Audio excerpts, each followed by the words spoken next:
جو ہیں وہ باری باری مانتے جا رہے ہیں، لیکن وہ ایک دن لڑکے نے کیا کیا، لڑکا کہتا ہے میں جاؤں گا اور میں اپنے لوگوں کے لیے کیا کروں گا، روٹی لے کے آؤں گا، کھانا لے کر آؤں گا۔ لیکن ایک دفعہ وہ پکڑا گیا،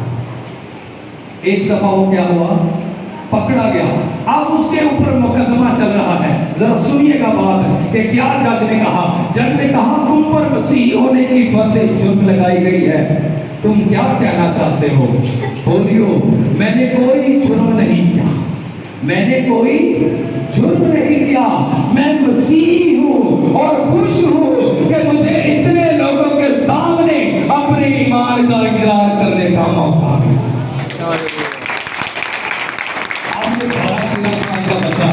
یہ 15 سال کا بچہ ہے، لیکن آج جو لوگ اس بات کو کہتے ہیں کہ یہ بچے سارے کنٹرول میں نہیں ہیں، تو وہ بچے کس طرح کے تھے، وہ بچے جو مسیحی کہلائے وہ بچے کس طرح کے تھے کہ آپ نہیں جانتے، یہودی جو تھے وہ اپنے بچوں کو 12 سال سینیگوگ میں بھرتی کرتے اور ان کو لگاتار 12 سال پڑھایا جاتا اور وہ آ کر پھر عالموں سے سوال جواب کر سکتے۔